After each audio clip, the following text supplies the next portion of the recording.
Everybody, welcome back to Beardy's Top 13 Movie Countdown on the Beardy and the Baldy channel. Someday I think I'll try to get the Baldy to run through his top list, whether it be in one video or several like this. See if I can get him to do that. I don't know if he has a hardcore list as set as I do, but I know there's definitely quite a few movies that are really influential for him. But anyway, today is movie number 9, and as you can tell from the thumbnail picture, it is none other than Finding Neverland, the 2004 movie starring Johnny Depp and Kate Winslet. Also, Dustin Hoffman and Julie Christie, Rhoda Mitchell, and the incredible young actor Freddie Highmore, as well as a couple other kids, which fortunately I don't know their names as well. Oh man, I don't even know where to start with this movie. I know I saw it in theaters. My friend, I was actually my roommate at the time, Andy. He and I, we both were big into movies, and he suggested this one, and I thought it looked pretty good. So I was like, yeah, sure, let's go. So we went to the theater, and we were both really, really kind of blown away by it. And it's a movie that's been a really powerful impact on my life, as many of these movies are. Most of them have been fun, but there's a couple now, especially as we're getting to the higher ones, that have really hit home on a much deeper level. And while I am in no way a seasoned writer as J.M. Barrie was, I do consider myself a writer of sorts, and I love telling stories and using my imagination and creativity. And just seeing this movie just was really inspiring in a lot of those ways to affect those things for me. So yeah, Finding Neverland. It is the story of playwright author J.M. Barrie as he creates the world and the story of Peter Pan and Neverland, and it deals with his struggling with a failed play, the tensions with his wife, which was a very, at least the way it's depicted in the movie, from her side, it seems to have been a very social, a social decision where for him it seemed like he genuinely was in love with her, and she kind of pushes him away, or she's not what he thought she would be.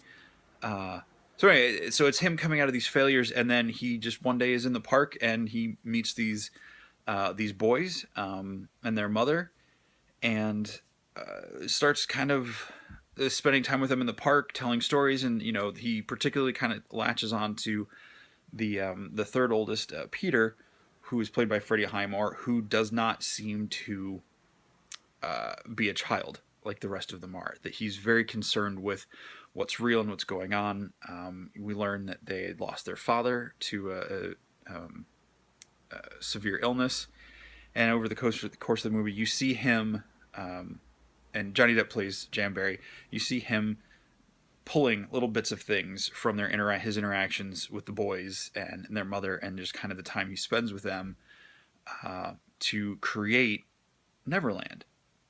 And the whole thing is then him, creating the story and then turning it into the stage play, and how they're going to present the play, and then the struggles with the family, the Llewellyn Davies family that the boys and Kate Winslet is the mother of, and the struggles with his wife, and just the social climate that would have been in England in the early 1900s, and the presentation of this play, which is I love Dustin Hoffman's character in this movie. I can't remember his character's name, but he's the manager, the owner of the house, the playhouse, the theater.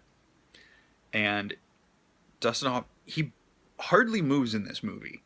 I think that's one of the things I love about Dustin Hoffman's character. I mean, there's a couple scenes you see him walking or he's out, but he's very minimalistic in his movement, and even some of his best scenes are delivered where you can't even see his mouth, or he's very, very minimal performing, but he's acting on such a fantastic level. He's one of the highlights of this movie, in my opinion.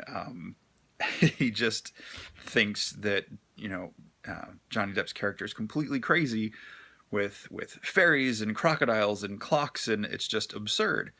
And it's just this beautiful movie, and it all culminates in the debut of the play, And spoiler alert, I feel 12 years later that I can put this out here. You know, Kate Winslet, the mother, Sylvia, she has.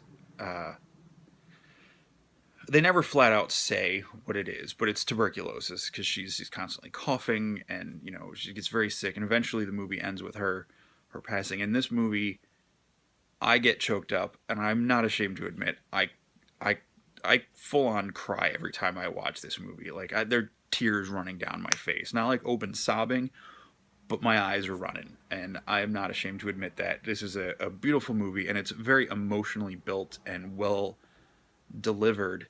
That by the time you get there, even though I know it's coming, it still hits me very intensely, and the fallout of this little boy like Freddie Highmore delivers such an amazing performance as this movie as Peter, who, like I said, he's so much concerned with these heavy real things that he doesn't want to use his imagination. He doesn't want to pretend and be silly, but Jan Barry's character kind of pulls him into their things, and a lot of this movie is focused around that relationship between those two. And at the end of the movie, when you see the play unfold and all the one of the really cool moments is I don't know if this really happened or not. I don't know the history of this that well, but in the movie, Barry asks the Dustin Hoffman's character to save 25 seats scattered throughout the theater, and at the last minute, 25 kids from the local orphanage show up, and they are scattered in with all the adults, all the very sophisticated, fine, well-dressed people going to the theater for this night of performing arts and all of this, and there's kids everywhere. And the effect it has as you're watching this movie is the kids are laughing at the things they're supposed to be laughing at, and these audience members are seeing this and they're responding to the kids laughing, and they're pulled into the story with the kids, which I think is beautiful. Whether it happened or not, it's a beautiful scene in the movie. And so at the end of the movie, Peter is there. His mom is really sick. She and the other the brothers couldn't make it to the play, but she tells Peter to go, and he's like, "No, I can't go." And she's like, "Well, I need you to go because I need you to tell me every detail about the play when you come back." So he goes, and he gets pulled into it as well. He goes on the journey with everyone else, and he realizes the story is about him and his brothers, and their mom, and all of this, and it's just really moving and really, really impactful. And he goes and he gets to talk to Barry after the performance, and there's all the socialites are there and everything, and they're like, oh, when Barry calls him Peter, they're like, oh, look, it's Peter Pan, can you do this and that? And he's like, well, I'm not Peter Pan. And he points to Barry, he's like, he is. And it's just, again, it's just this really great moment. And later they bring the well, I'll save that. If you haven't seen it, I'll save some of the stuff at the end for you to be impressed by. But it's beautifully filmed. Mark Foster did a fantastic job on this movie. It's the colors and some of the scenes you see evoking Barry's imagination. Like there's a scene where they're out flying the kite, and there's a little bell at the end of the tail they add to the kite, and that's clearly you get the moment where he gets the inspiration for Tinkerbell.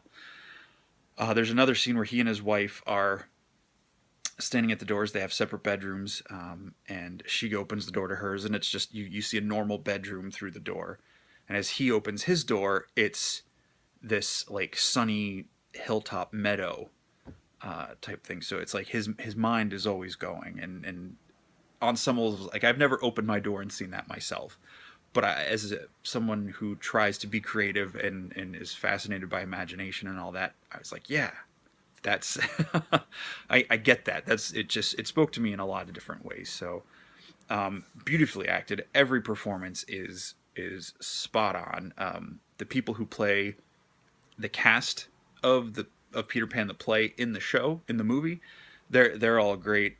Toby Jones is Smee. I'm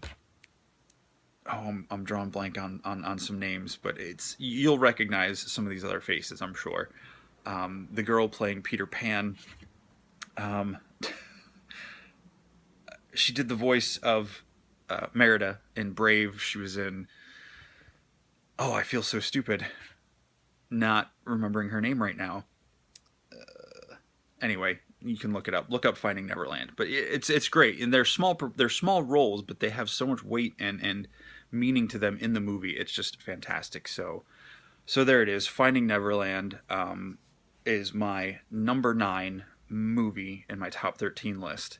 I really enjoy it. I can always go back to that one and just be inspired and moved and just touched, on the heartstrings and everything. So it's a great family-friendly movie, and it's great for all ages. So I cannot recommend this movie enough.